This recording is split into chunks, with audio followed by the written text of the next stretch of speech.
Sur Futur Africa, nous poursuivons notre tour d'horizon des outils au service du développement en Afrique. Un exemple avec la zone économique spéciale de Nkok au Gabon. Merci d'avoir accepté l'invitation de Futur Africa, de ce blog. Monsieur Ntougou, vous êtes, Gabriel Ntougou, l'administrateur général de cette zone économique spéciale. Alors, comment fonctionne-t-elle et en quoi est-ce un atout au service du développement du Gabon? Alors merci beaucoup d'ailleurs d'abord de me recevoir. La zone économique spéciale de Nkok se situe dans la stratégie nationale d'industrialisation du Gabon.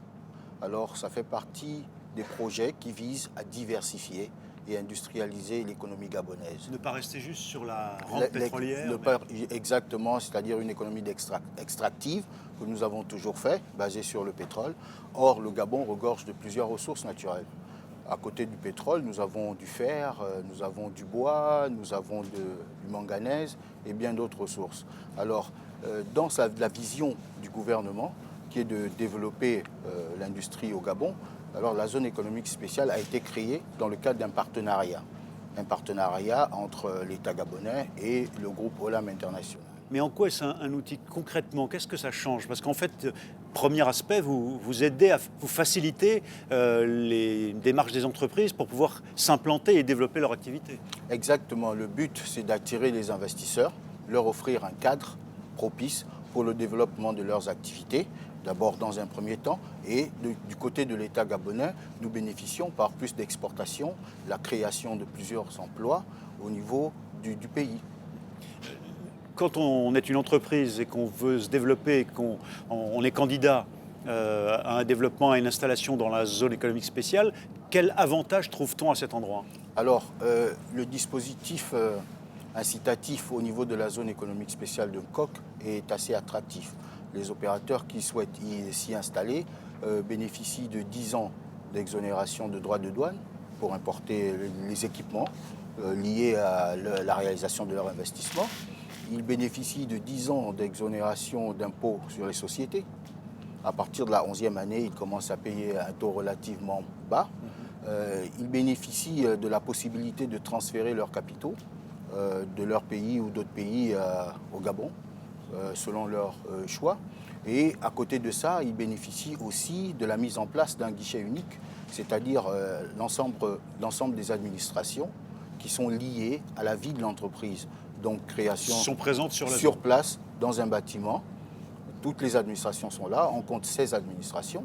On a l'ANPI pour la création, une bretelle de l'Agence nationale de la promotion d'investissement pour la création des entreprises, que l'on peut faire aujourd'hui en moins de 24 heures. Dépose des statuts. Vous avez le bureau des douanes, Ouais. vous avez le bureau des impôts, vous avez le bureau de la CNSS, qui est la sécurité sociale, pour garantir la sécurité de l'emploi au sein de la zone. Vous avez le bureau ONE, qui est l'Office national de l'emploi, pour promouvoir l'accès aux emplois au sein de la zone.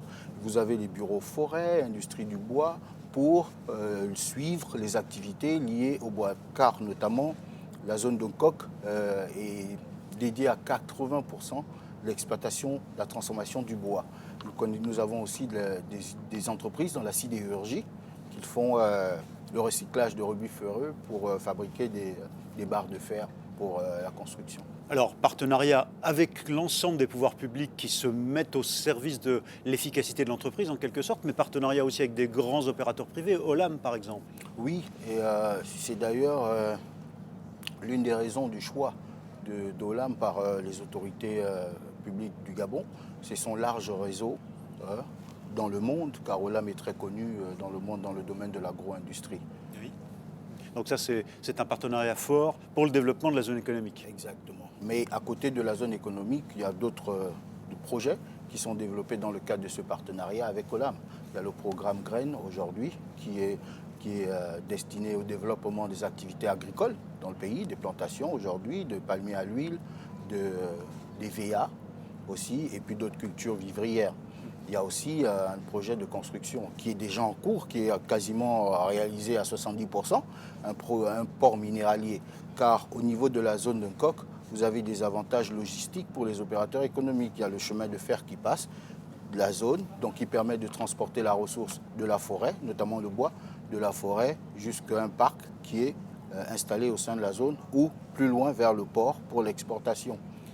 un des thèmes du forum, 5e Forum international Afrique Développement auquel vous avez participé, c'est précisément la dimension inclusive, c'est-à-dire en particulier le partage de la valeur avec les populations locales. En quoi est-ce que la zone économique sert les populations locales?